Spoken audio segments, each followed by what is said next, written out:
नमस्कार शेतकरी बांधवांनो, तुमच्या हळदीची लागवड करून 20 ते 25 दिवस झाले आहेत का? तर आजचा हा व्हिडिओ तुमच्यासाठी खूप महत्त्वाचा आहे, कारण या टप्प्यावर घेतलेली पहिली ड्रिचिंग किंवा आळवणी तुमच्या पिकाच्या सुरुवातीच्या वाढीसाठी खूप महत्त्वाची ठरू शकते.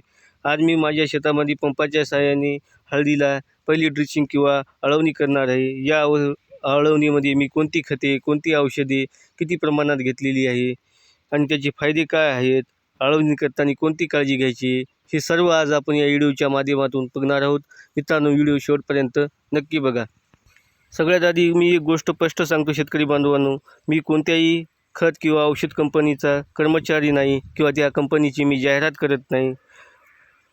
आणि हा व्हिडिओ बनवण्यामागे माझा एवढाच उद्देश आहे की माझा अनुभव आपल्यासोबत शेअर करणे एवढाच आहे. तर शेतकरी बांधवांनो, आपल्याला जे योग्य वाटेल ते खत, ते औषधे आपल्या हळदीच्या आळवणीसाठी घ्या, पण त्याआधी कृषी तज्ज्ञाचा सल्ला नक्की घ्या आणि लेबलवर दिलेल्या प्रमाणातच आपल्या हळद पिकाला ड्रिचिंग करा किंवा आळवणी करा. तर शेतकरी बांधवांनो, आपण पाहू शकता सुरुवातीच्या काळामध्ये आता माझ्या हळदीला 20 ते 25 दिवस झालेले आहेत आणि वाढ पण अगदी योग्य रीतीने चांगल्या पद्धतीने होत आहे. शेतकरी बांधवांनो, याच अवस्थेमध्ये योग्य आळवणी घेतल्यास मुळ्यांची संख्या चांगली वाढून आपल्या पिकाला चांगले अन्नद्रव्ये मिळण्यास मदत होत असते आणि सुरुवातीचा वाढीचा जोम पुढेही टिकून राहण्यास मदत होत असते. आजच्या आळवणीमध्ये मी कोणते खत आणि औषध घेतलेले आहे, चला बघूया. शेतकरी बांधवांनो, आपण पाहू शकता मी पहिल्या आळवणीसाठी किंवा ड्रिचिंगसाठी रेडीफॉर्म 500 ml, फेरलिन 500 ग्रॅम आणि 20-20 हा खत 3 किलो घेतलेला आहे. तर शेतकरी बांधवांनो, याचे फायदे काय आहेत, चला बघूया. शेतकरी बांधवांनो, रेडीफॉर्म आपल्या मुळ्यांची वाढ होण्यास आणि नवीन मुळ्या आपल्या हळद पिकाच्या तयार करण्यास खूप मदत करत असते. फेरलिन हा आपल्या पिकाला लोहाची कमतरता दूर करून आपल्या हळदीचा किंवा इतर पिकाचा पण कलर हिरवा ठेवण्यास खूप मदत करत असते, आपण पाहू शकता.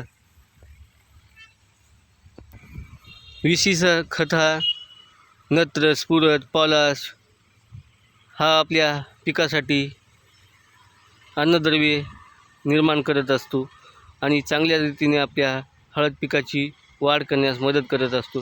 तर शेतकरी बांधवांनो, आपल्याला ड्रिचिंग किंवा आळवणी करताना कोणती काळजी घ्यायची आहे, चला बघूया. शेतकरी बांधवांनो, आपल्याला सगळ्यात आधी कोणतेही औषध मनाने मिश्रण करून घ्यायचे नाही किंवा खत मिश्रण करून घ्यायचे नाही. आपले औषध आपल्याला समान प्रमाणात चांगल्या रीतीने मिश्रण करून घ्यायचे आहे. आळवणी करताना अगोदर बघायची की आपल्या शेतामध्ये ओलावा आळवणीसाठी योग्य प्रमाणात आहे की नाही. कोरड्या किंवा दलदलीच्या जमिनीमध्ये आपल्याला आळवणी करायची नाही. शेतकरी बांधवांनो, अनेक शेतकरी बांधव मला विचारतात की बेडच्या दोन्ही बाजूनी आळवणी का करतो. तर शेतकरी बांधवांनो, यामुळे बेडच्या दोन्ही बाजूनी पिकाला चांगल्या प्रकारे औषध मिळत असते.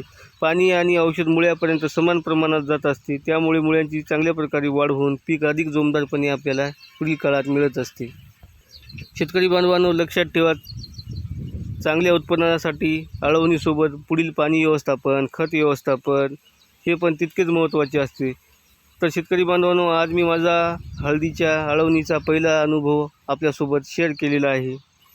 तर आम्हाला नक्कीच सांगा, आपली हळद किती दिवसाची आहे आणि आपण किती दिवसाला आपल्या हळद पिकाला आळवणी करता. आपली ही माहिती इतर शेतकरी बांधवासाठी खूप उपयोगी पडू शकते.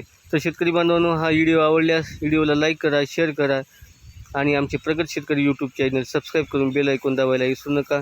आपल्या सर्वांचे धन्यवाद. जय जवान, जय किसान.